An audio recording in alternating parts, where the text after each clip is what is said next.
Chad thought he had it all: rich, alpha, untouchable. But when Facebook took him down, he couldn't even pay rent. Here's how everything crumbled, and now he's living with his mom. My rich boyfriend Chad thought he was an alpha, but without me, I couldn't even pay rent. His elite men's club just watched as Facebook destroyed him, and now he's living with his mom. I don't even know where to start. Maybe I just need to vent. I'm not looking for advice. I just want to know if anyone else has been through this. I'm 30. Chad is 30. Before, we had been together for 2 years, and 6 months ago, we moved in together. Or rather, I moved into his gleaming condo downtown.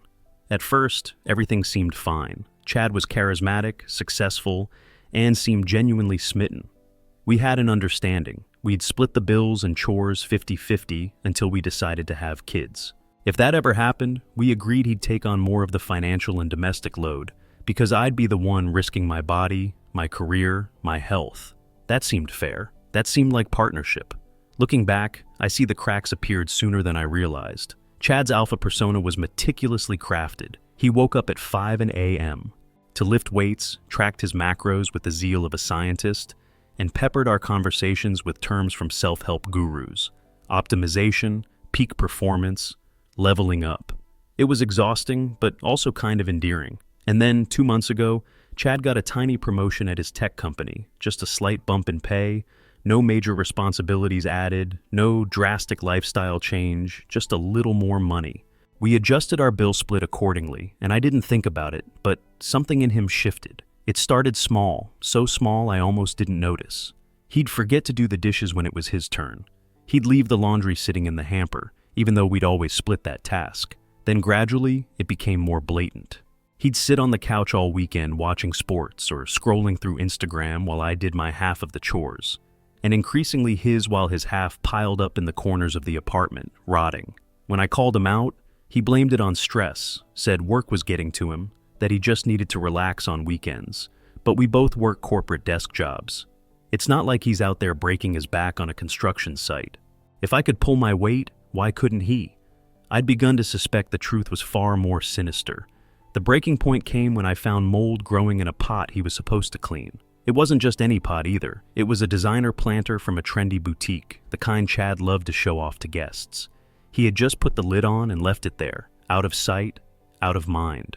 I nearly gagged. How long had he been ignoring it? How long had he been waiting for me to cave and clean up after him? I had to take a day off work just to catch up on the clean, meaning he neglected an entire day. And the final straw? Groceries. It was his week to do them. Usually, if one of us was too tired, we'd at least have the decency to let the other know so we could order food. But he didn't. He just came home empty-handed and sat down like nothing was wrong, like it wasn't even worth mentioning. That night, I came home to an empty fridge, a growling stomach, and Chad on the couch playing a video game, oblivious. I confronted him, my voice trembling with a rage I could barely contain. "What the hell, Chad? What are we supposed to eat? I am tired of picking up after you." I told him that if he wasn't willing to pull his weight anymore, we needed to hire a cleaner and split that cost. "No," Chad said, his eyes never leaving the screen. "I don't want a stranger in our flat." "Fine, then we need to start ordering grocery deliveries," since he clearly couldn't be bothered to do it himself. His response? He finally looked at me, a flicker of annoyance in his usually placid eyes. "You're being frivolous with money, Sarah. We don't need to pay someone else to do what we can do ourselves." I took a deep breath, forcing myself to keep my voice steady. Fine, if he wanted a traditional setup where one person handled most of the housework while the other focused on work, I could do that, but it wouldn't come for free. "I'll take over the chores," I said, "but I'll need to cut down my working days from 5 to 4. That means a direct loss in income. If you expect me to prioritize housework over my career, then you'll need to compensate me for that sacrifice. You'll cover the difference in rent, and I'll charge you an hourly rate for the cleaning at the market average for a housekeeper." I watched him carefully. He had been so smug before, so confident, so ready to shoot down my suggestions, but now his expression froze, his lips slightly parted, his brows furrowed, his hands twitching like he wanted a gesture, but didn't know how. He didn't expect this. For the first time in weeks, he had nothing to say. It was like watching a malfunction in real time. This was a man who always had an argument, always had some excuse, but now, silence. And that's when it hit me. This wasn't about fairness. It was never about fairness. It wasn't that he couldn't afford a cleaner. It wasn't that chores were overwhelming him. He just didn't want to do them. He wanted to see how far he could push me, how much I would take, how long it would take for me to fold and accept my place. My place wasn't partner, it was servant. And he'd never told me. The realization burned through me like acid. If you love me, why are you trying to manipulate me into a situation that benefits only you? My voice was calm, but I could feel my pulse hammering in my neck, my fingers curling into fists. Still, Chad said nothing. Then something clicked in my brain. I knew his friends from the elite men's club. I'd endured countless dinner parties with them and their vapid girlfriends. I had seen how they talked about women like accessories, like inconveniences who needed to be trained. These were guys who struggled to keep relationships because they wanted girlfriends who acted like 1950s housewives but looked like Instagram models. They aren't wives, they are trophies. That was the way they talked. Did your friends put you up to this? I asked, my tone sharp. Did they tell you to start testing me to see if I'd be a proper woman? His expression shifted guilt. That was all the confirmation I needed. And then, as if the words had been waiting to escape, Chad said it, a proper woman would be happy to look after the house. I actually felt my stomach drop like a physical sensation of something snapping inside me. And then he went further. You're just being difficult. I don't know why you're so obsessed with money. You sound like a gold digger. Silence. Thick, suffocating, deafening silence. I blinked at him, the words hitting me like a slap. A gold digger? A gold digger? Was this a joke? I wasn't asking for diamonds. I wasn't asking for vacations in Paris or a brand new car. I was asking to be compensated for unpaid labor that he was deliberately dumping on me. For the first time in my life, I felt something cold settle in my chest, a sharp electric kind of rage. Oh, I breathed, nodding slowly. So, that's how it is? Chad said nothing. You're right, I continued, voice shaking with fury. I am a gold digger. I'm digging for the absolute bare minimum and I still can't find it. Chad scoffed, rolling his eyes, but I wasn't finished. You know what that makes you? I leaned in slightly, staring straight into his face. A gold digger too, except you're digging for a free housekeeper and a personal chef. You want a woman to cook clean and take care of everything for you for free. His jaw tightened. I had him now. So, don't talk to me about money, I snapped. Because if you were really proud of your promotion, if you actually had your together, you'd be hiring a cleaner and paying for a chef, instead of manipulating the woman you supposedly love into doing it all for free. And not really for free, actually, because if I take a day off to clean up after your useless ass, I'm technically paying to be your maid. He stared at me, stunned. His mouth opened and closed like he wanted to say something. But what could he say? I had already seen the truth, and I wasn't unseeing it. I had wasted 2 years on this. Man, 2 years, thinking we were partners. 2 years, believing we were equals. And now, here I was watching him unravel because he had gotten a tiny taste of power and couldn't resist trying to use it against me. A gold digger. The words rang in my head over and over like a bad joke. I had never felt so humiliated or so done, and I hadn't even packed my bags yet. I looked at him, really looked at him, and for the first time I didn't see the man I had loved. I saw dead weight.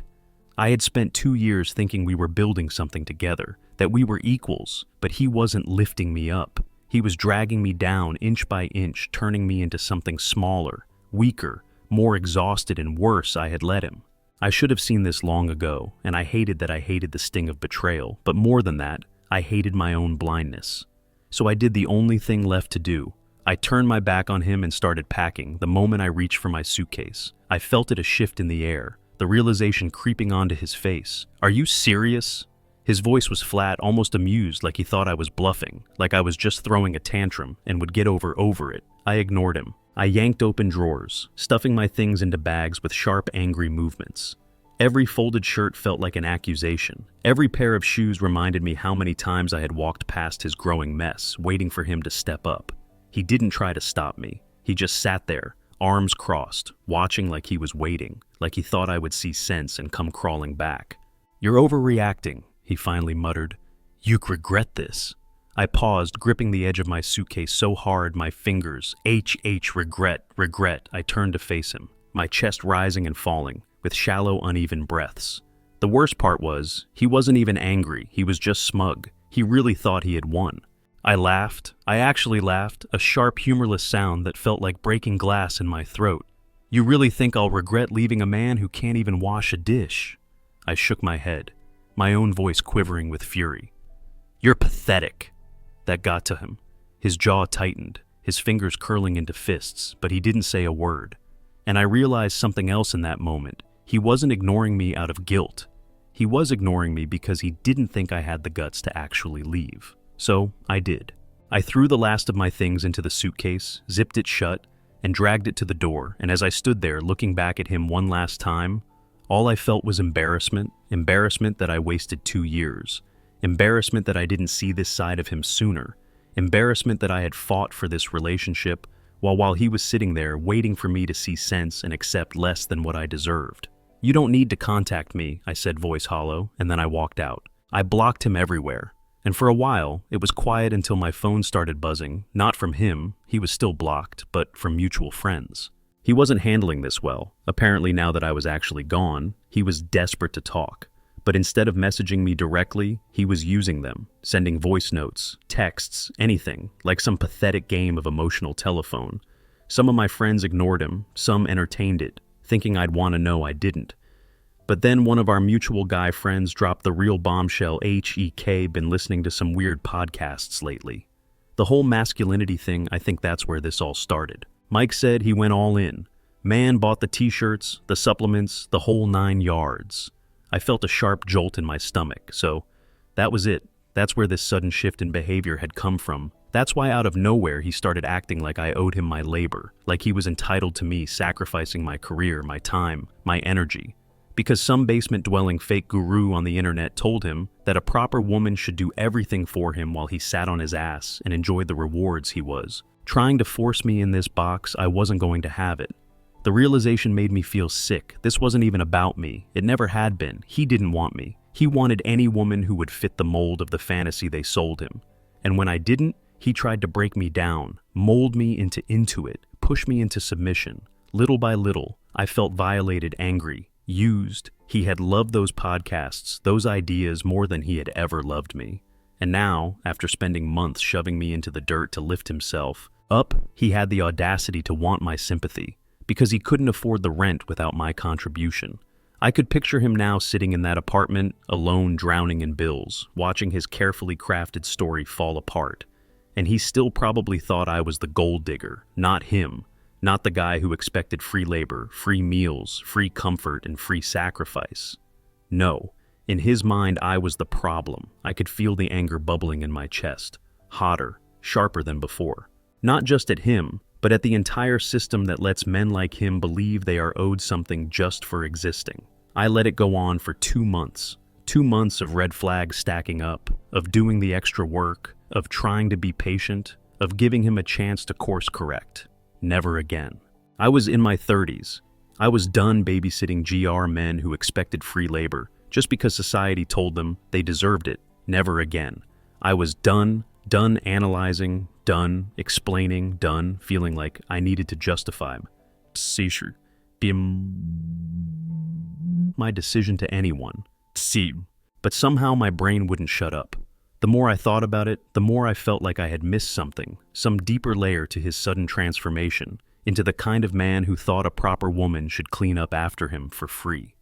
And then the letter came from Mr. Davis, a plain white envelope wedged in my mailbox. I almost didn't open it right away, assuming it was just a random bill or junk mail. But the moment I saw the sender name, something twisted in my gut. Why the hell would Mr. Davis be contacting me? The lease was in Chad's name. I tore it open, and as my eyes scanned the words, my breath hitched. Outstanding balance. Balance, unpaid rent. I blinked, rereading the numbers, my pulse spiking as the reality settled in. That cheap, manipulative bastard hadn't even been paying his full share of rent. My hands started shaking as I flipped through the breakdown. I had been covering more than I thought. He had been quietly shifting the burden onto me bit by bit, while sitting there telling me I was a gold digger. He was a snake in the grass. I felt my stomach churn, part rage, part humiliation. How long had he been doing this? I sat down, my mind racing, and pulled up my banking app. I had never really double-checked our payments before, because why would I? We had a system, we had a spreadsheet. He was the one who made the goddamn spreadsheet. It was all so calculated, so precise. He was always making excuses about how I didn't understand finance. That was because he didn't want me to know the truth. And yet, as I compared transactions, I saw it. The pattern: he had never adjusted his portion properly after the raise. The difference I had been making up for it month after month. That little 80 increase in his rent contribution should have been more, a lot more. Meanwhile, he had an extra $400 a month in disposable income money he was keeping for himself while I unknowingly subsidized his lifestyle. I had been working my butt off so he could spend all day in the gym. I could barely breathe because I knew where that money had gone. I had already seen the charges on his account, the podcast subscriptions, the monthly payments to some masculinity club, expensive protein powders, and even some online courses promising to unlock the ultimate male potential. I had been paying his way while he paid to be brainwashed into thinking I was beneath him. He had been turning me into the problem so he could fix me like a project. My vision blurred, heat crawling up my neck, a buzzing filling my ears. Chad made me feel like I was the problem. He made me question myself, question my standards, question whether I was expecting too much. And the whole time I was literally paying to be manipulated, I was funding my own destruction. I thought back to every conversation we had about money. The spreadsheet, his fair system that he controlled, the little comments, "Oh, I'll send you my share later. Oh, I must have calculated that wrong." The sudden reluctance to discuss finances, how he would get weirdly defensive if I asked about rent as if I was accusing him of something. The smugness, the slow transition from being my equal to acting like he was above me, like his time mattered more. Like he was my goddamn superior, had this been his plan. From the start, had he always intended to slowly push me into dependency while building his own safety net behind my back? Because it was too perfect, too calculated. Chad gets a raise. I start paying more rent without realizing it. He gets a raise. I start doing all the chores. He gets a raise. I start losing my independence, all while he's learning from these podcasts, from these groups, from these pathetic online spaces where insecure men teach each other how to break a woman down. I felt violated, not physically, but in a way that made my skin crawl, in a way that made me want to scrub myself raw just to get rid of the lingering feeling of being used. I thought about all the fights I let go, all the times I picked up his slack, thinking he's just stressed he'll come around. He was never going to come around because he had designed it this way, and now he was begging for my sympathy through mutual friends because he couldn't afford the rent without me. I actually laughed when I thought about it. Laughed, a sharp, ugly sound that tasted like bitterness in my mouth. Oh, the irony. Chad had called me a gold digger, but in the end, who was the one screwed without the others? Money. Who was the one who couldn't sustain himself without tricking someone else into paying his way? It wasn't me. I knew some people would wonder why I didn't notice sooner, so I thought about all the things I'd explained to them. Chad built the system himself. The spreadsheet, the rules, the budgeting. He controlled it all. I just trusted him. I wasn't keeping score at first. We had natural preferences for chores. He liked vacuuming. I liked dishes, but I noticed when the balance shifted, when it became assumed that I'd pick up the slack. We had talked about the future. We had agreed on what our relationship should be. That wasn't just in my head. He knew what I expected, and he still planned to get against me. The podcast. He listened in secret. That's what haunted me the most. We had always shared things we found interesting. Stupid memes, dumb videos, movies, but this, he hid it. He knew it was wrong. I clenched the letter in my hand, my nails digging into the paper. I wasn't crazy. I wasn't overreacting. I wasn't the problem. I was just the target, and I had escaped before he could finish the job. When I walked away, I thought that was it. I thought I had burned the bridge, cut the cord, erased Chad from my life. But parasites don't just disappear when you stop feeding them. They cling, they beg, they rot. First, there was silence. I moved into my new place, settled into a life without the suffocating weight of his mess, his manipulation, his entitled expectations. My apartment stayed clean without effort. The air felt lighter. The food in the fridge was always mine. But then the messages started not from Chad. He was still blocked, but through mutual friends. Little whispers, desperate breadcrumbs trying to pull me back in. He says, "You overreacted. He doesn't know why you're making a big deal out of this. Thinks you should at least talk to him first." I ignored it. I was done. There was nothing left to say, but the messages kept coming. The tone shifted. "He needs help with rent. He can't afford the apartment without you," he says. "It's only fair you contribute." Fair, that word made my skin crawl. He had spent months quietly draining me, making me pay more rent than I realized, letting me pick up the slack and in every possible way. And now without me, he was sinking. The weight I had been carrying for him was finally crushing him. Instead, I almost felt bad. Instead, I let it happen. I let him struggle. I had been expecting his desperation, his attempts to pull me back into his orbit, but I wasn't expecting the public performance. One day, Mike sent me a screenshot. Chad had posted a long, self-pitying rant online, dripping with misery and self-righteous indignation. In his version of the story, I had been betrayed him. I had abandoned a good man who just wanted a traditional relationship. I had thrown away love for money. He even tagged some of those alpha influencers. It was pathetic and manipulative, my stomach, twisted but not with regret, with rage, because there it was laid out for everyone to see, the final desperate lie. Chad had called me a gold digger, but now that I was gone, he was the one who couldn't afford his own life. I braced myself for sympathy in the comments, for people taking his side, consoling him, feeding his ego, but what I saw instead, people calling him out, his own friends tearing into him. Someone even mentioned the unpaid rent. Someone else called him out for expecting a partner to work full-time and clean up after him. The longer I scrolled, the clearer it became. No one was buying his act. He had played himself into a corner, and now he was sitting in the wreckage of his own making. For a moment, I imagined him in that apartment alone, drowning in bills, watching his carefully crafted story fall apart. I had spent so long thinking he was smarter than he was, that he was pulling some intricate calculated manipulation. But really, he was just another man who thought he could break a woman down, then cried when she left. He was an empty, spoiled little boy. I never responded. I never acknowledged the messages, the apologies that came later, the weak attempts at reconciliation. I let him fade into irrelevance. One day, I heard through someone else that Chad had moved back in with his parents. That was the final thread, the last piece of closure I didn't even know I needed. I had spent 2 years lifting him up, supporting him, making sure his life was running smoothly, while he quietly chipped away at mine.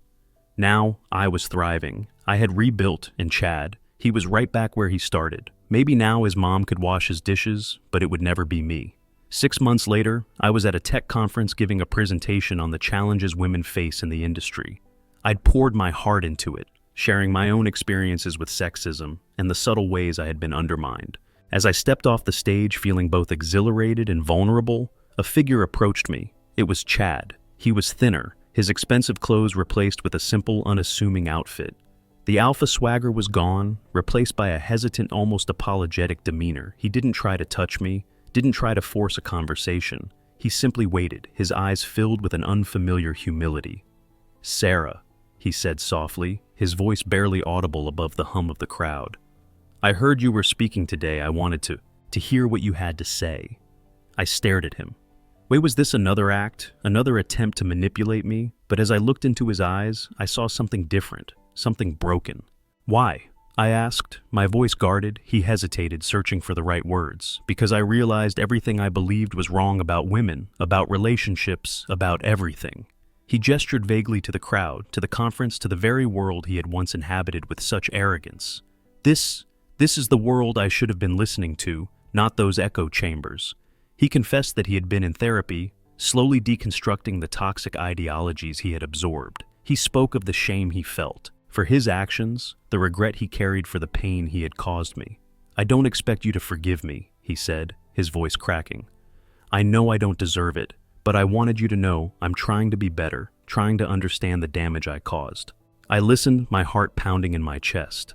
A part of me wanted to dismiss him, to reject his apology, to cling to the anger that had fueled my recovery, but another part of me, a part that yearned for healing, felt a flicker of something. Not forgiveness, not yet, but perhaps the beginning of understanding. "What are you doing now?" I asked, my voice softening slightly.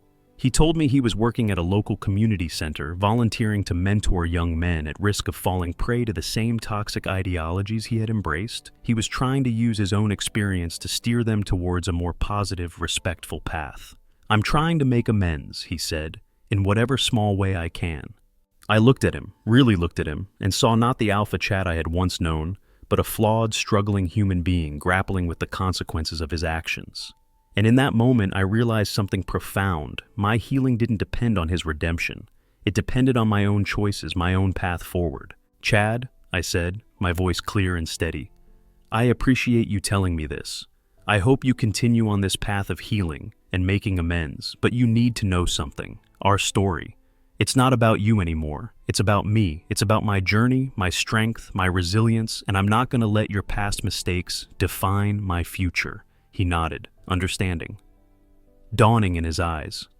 I know, he said softly, and I respect that. He turned to leave, but as he did, I called out to him.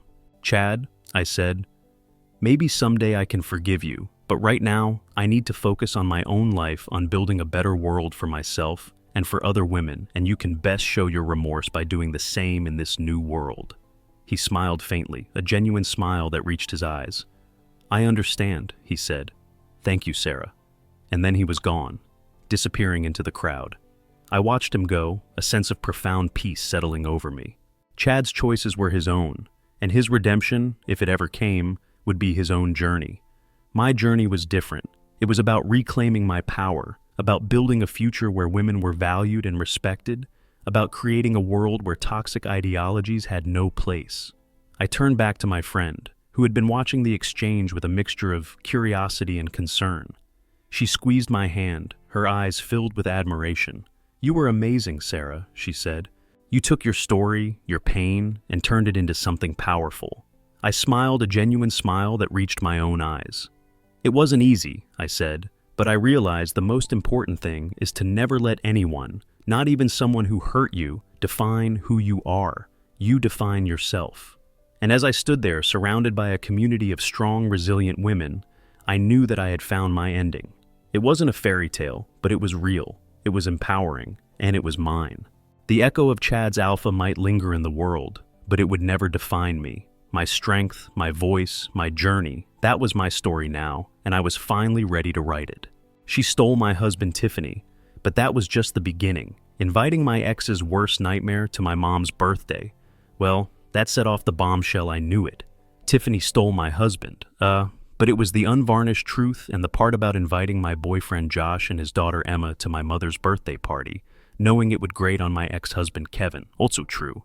I just hadn't anticipated the nuclear fallout. Josh was a revelation 2 years ago. My life was a monotonous beige. Kevin and I were going through the motions. A predictable rhythm of dinners, TV, and strained conversations about mortgage rates. Then came the divorce, Tiffany's victory, and a gaping hole in my life. Until Emma. I'd answered a babysitting ad. Josh, a widower, was drowning in grief and single parenthood. He was kind but guarded, his eyes, holding a sadness that mirrored my own. Emma 5 was a ray of sunshine desperately trying to pierce the clouds hanging over their lives. I lived 2 streets over, so it was practical. I needed the money, but spending time with them felt like breathing again.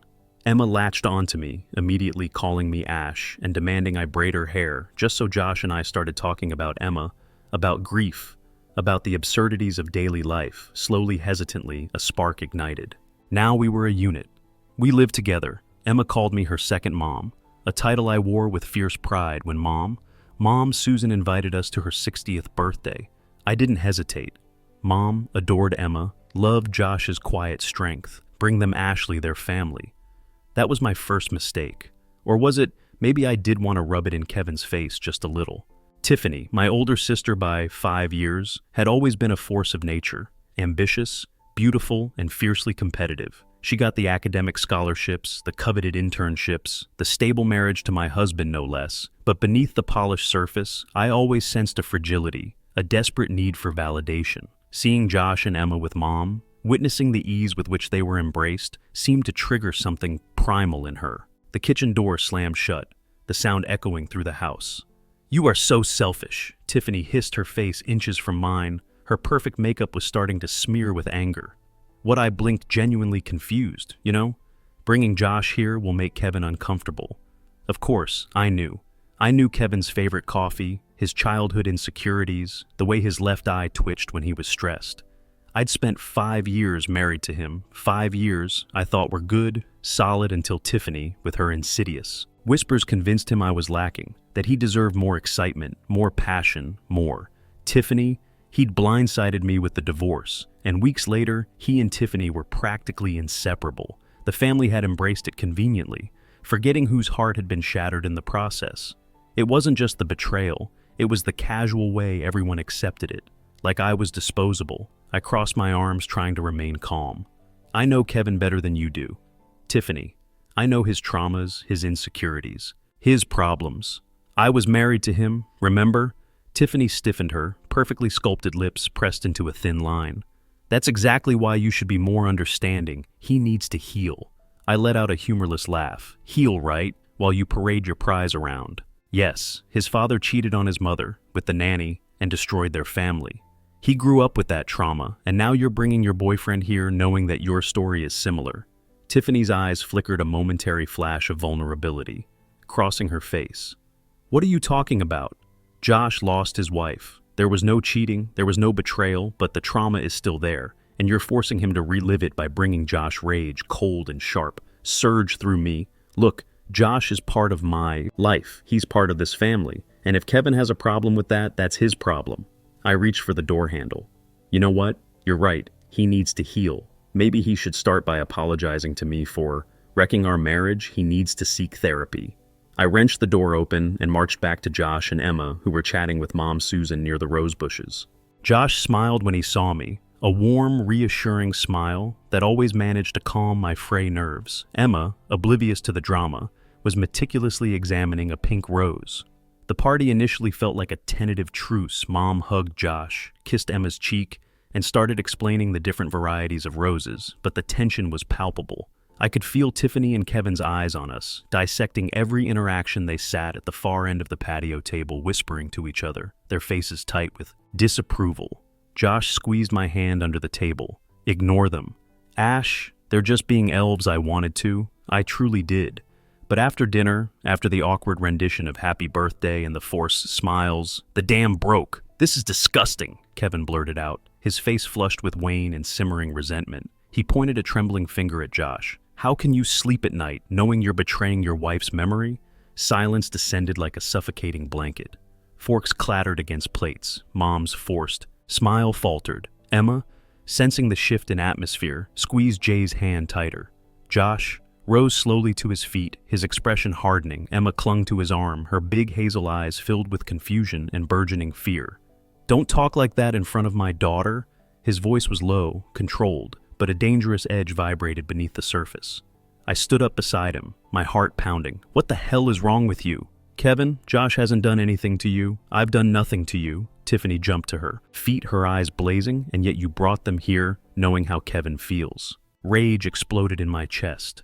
Them, what are you even saying? Josh and Emma are my family, or have you conveniently forgotten that you destroyed my marriage?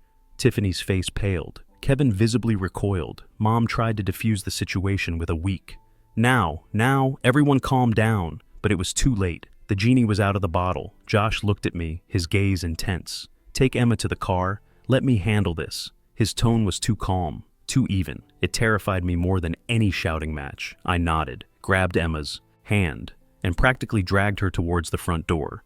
The real battle was about to begin, and I didn't want her to witness it. The air outside was bitingly cold, or maybe it just felt that way because my skin was burning with shame and anger. I took Emma's hand and walked briskly towards the car, trying to ignore the trembling in my fingers.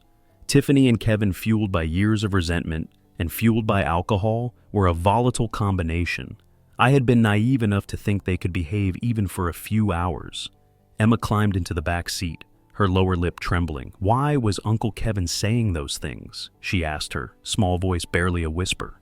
I swallowed hard, forcing a smile. I didn't want her to feel even a flicker of guilt she had. Absolutely nothing to do with this. She was just a child, caught in the crossfire of petty, vindictive adults. Don't listen to them, sweetheart, I said, forcing a smile. Sometimes people say mean things when they're upset, but that doesn't mean they're right. She didn't look convinced, but she nodded and lowered her gaze to her wrist where she wore a beaded bracelet we had made together. It was her comfort object, a tangible reminder of our connection. In the distance, the front door slammed shut, followed by a cacophony of shouting. Tiffany and Kevin had completely lost control, and Josh was still inside, caught in the middle. I bit my lip. Josh wasn't the type to initiate a fight, but he wasn't one to back down either. Kevin, on the other hand, had always been a coward. Disguised as a man of principles, he'd used Tiffany as his excuse, his justification for destroying our marriage. The minutes stretched into an eternity. Finally, I saw Josh emerge from the house. His expression was unreadable, but his posture spoke volumes. Tense shoulders, firm steps. A cold fury that didn't manifest on his face, but lingered in the air like a static charge. He opened the car door and got in without a word. His knuckles were white as he gripped the steering wheel. "Everything okay?" I asked, even though I already knew the answer. "Letun go" was all he said. I started the car and pulled away from the curb, leaving the wreckage of my mother's birthday party behind. The silence in the car was heavy thick with unspoken words and simmering resentment. Emma fell asleep almost immediately, her head lolling against the window. When I glanced at Josh, I saw him staring blankly at the road ahead, his jaw clenched tight. "What happened?" I finally asked, breaking the oppressive silence. He sighed, but didn't look at me. "Your sister Tiffany really outdid herself this time. It wasn't just about me, it was about you." My chest tightened. I knew Tiffany despised me, but hearing those words from Josh made the reality of her hatred all the more painful. "What did she say?" Josh ran a hand down his face, then rested his elbow on the window, staring out at the passing streetlights. "She said it's unfair that you always land on your feet, that no matter what happens you always find a way to move forward while she has to fight for everything." I let out a bitter laugh, of course the eternal victim. He went after Emma, the anger in Josh's voice sent a chill down my spine. What Josh's jaw tightened further. "She said you're raising another woman's daughter, as if she were your own, that no matter how much you love her, you'll never be her mother." For a moment, I couldn't breathe. The air seemed to have been sucked out of the car.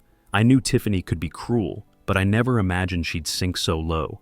Emma wasn't just another woman's daughter. She was my daughter too. Not by blood, but by love, by choice.